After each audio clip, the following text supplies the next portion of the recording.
रंजना कभी ब्रश नहीं करती थी।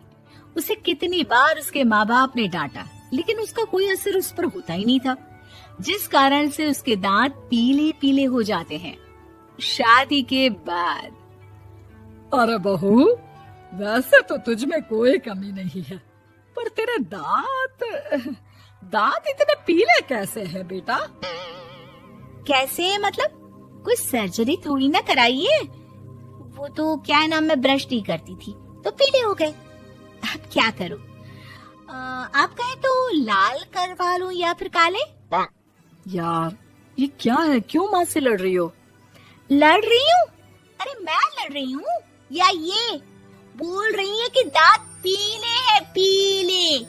अरे तपस्या थोड़ी ना की है इन्हें पीले करने के लिए। बकायदा ब्रश नहीं किया है 20 साल तक, तब जाकर। छी, कैसी बात कर रही हो? ये उस वक्त तो पीले नहीं थे जब हम लोग तुम्हें देखने आए थे। अरे तब साफ करवा लिया होगा डेंटिस्ट के पास जाकर। अब देखो कैसे पीले पीले लग रहे हैं। रंजना सास की तरफ गुस्से से देखती है। फिर शुरू हो गई पीले पीले पीले। अरे पीले तो तब भी थे जब मेरे हाथ का रसगुल्ला उड़ा उड़ा कर खा रही थी और बोल रही थी, लड़की नहीं गुणों का खजाना दे रहे भाई साहब आप। खैर, अब वो लोग करते भी तो क्या करते, पीले दांत वाली बहू पल्ले पड़ी थी तो झेलना तो था ही। एक दिन कीर्तन में रंजना गाना गा रही थी।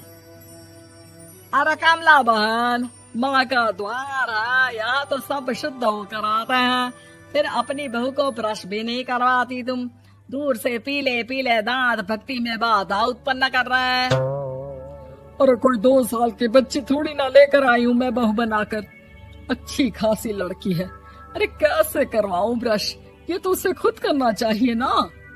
अब माँ बाप तो इसके जैसे तैसे निपटा दिए, ये नहीं सोचा कि सास कैसे संभालेगी। सास बहू को लेकर घर आ जाती है, लेकिन सोच लेती है कि अब इसे लेकर कहीं नहीं जाएगी। अगले रोज बहू कहती है, अरे क्या हो गया, मंदिर नहीं जाना क्या? कीर्तन का वक्त हो रहा है। मेरी मधुर वाणी से कान्हा जी जागते हैं और सोते हैं। आप तो जानती है ना उनकी भक्ति में कितना मन लगता है मेरा।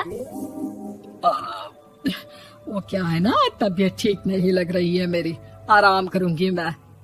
तबीयत ठीक नहीं लग रही? अभी तो मिथुन के गाने पर नाच रही थी आप, और अब बोल रही है कि तबीयत ठीक नहीं लग रही। अरे भक्ति में मन लगा लो सासू माँ, ऊपर जाना है, क्या मुंह दिखाओगी आप? हाँ? सास को बहू की बात पर गुस्सा आ जाता है। मैं क्या मुंह दिखाऊंगी, इसकी चिंता तो ना कर, समझी? अपने मुंह की चिंता कर, जो ये पीले पीले दांत लेकर हर जगह पहुंच जाती है। पता है लोग कितना मजाक बनाते हैं। ना जी ना, मैं नहीं जाना कहीं तेरे साथ। तो ये बात है, कोई ना, मत जाओ, मैं अपने कमरे में ही बैठकर भक्ति कर लूंगी। ऊपर वाला दांत थोड़ी ना देखता है, मन देखता है, भावना देखता है। और अरे बस बस, तू सब कुछ दिखा, बस ये सफेद चमकदार दांत ना दिखाना किसी को, है? जा यहाँ से। बहू को सास की बात का कोई फर्क नहीं पड़ता, वो तो जैसी थी वैसी ही रह जाती है। सुबह नहाकर किचन में खाना बनाना, फिर खाना खाना, कीर्तन भजन करना और सो जाना। एक दिन, माँ जी मैं सहेली के घर जा रही हूँ, शाम को लेट आऊंगी। हाँ हाँ तो जाना, मैंने कौन सा तेरी आरती करनी है घर पर बैठकर। रंजना सहेली के घर जाती है, जहाँ वो पार्टी में जाने की तैयारी कर रही होती है। अरे शिखा, कहाँ जाने की तैयारी कर रही है? मैं गलत वक्त पर आ गई क्या? अरे नहीं यार, उल्टा सही वक्त पर आ गया। मैंने ये साड़ी और ज्वेलरी निकाली है यार, शाम को इनके ऑफिस की एक पार्टी में जाना है। बताना कैसा लग रहा है ये सब? नहीं यार, इस ड्रेस के साथ तो वो वाली ज्वेलरी अच्छी लगेगी। हाँ हाँ सही बोल रही है, मैंने ध्यान ही नहीं दिया। वैसे तो हमेशा से मस्त फैशन सेंस रखती है। तो बड़ा जाती होगी ना पति के साथ पार्टी में। रंजना कुछ नहीं बोलती, बस सोचती है कि यार काश ये बात सही हो जाती, पर मैं क्यों नहीं जाती पार्टी में? क्या इन लोगों की कोई पार्टी होती नहीं होगी? रंजना घर आती है और रात में पति से सवाल करती है, एक बात बताइए, आप मुझे किसी पार्टी में क्यों नहीं ले जाते? क्या आपकी यहाँ ऑफिस में पार्टी नहीं होती? पति बेचारा क्या कहता कि दांत पीले हैं तुम्हारे इसलिए। अरे कोई पार्टी होती नहीं हम लोगों के ऑफिस में, तो कहाँ से लेकर जाऊं? और मार्केट, मॉल, कहीं वीकेंड घूमना, कहीं तो। अरे यार, सारे हफ्ते में एक छुट्टी मिलती है, तो सोचता हूँ कि आराम ही कर लूं। क्यों? रंजना मन मार के रह जाती है। पहले कभी सास के साथ मंदिर जाया करती थी, लेकिन वो भी सास ने ले जाना बंद कर दिया। घर बैठी बैठी रंजना बोर हो जाती है। तभी उसे आइडिया आता है और वो मायके जाने का सोचती है। सासू माँ, 2 दिनों के लिए मम्मी के घर जा रही हूँ। अच्छा ठीक है, आराम से जा। और हाँ, माँ से कुछ अच्छी आदत सीख कर आना कि कैसे शरीर के हर भाग की तरह दांतों की सफाई भी जरूरी होती है, समझी? शुरू हो गई ना आप। वो लोग आपकी तरह नहीं है कि छोटी छोटी बात का बतंगड़ बना दे। उन लोगों के लिए मैं मायने रखती हूँ, ना कि मेरे पीले पीले दांत। रंजना माँ को बिना बताए उन लोगों को सरप्राइज देती है, लेकिन जैसे ही वो दरवाजे पर पहुंचती है, अंदर देखती है कि घर वाले कहीं जा रहे होते हैं।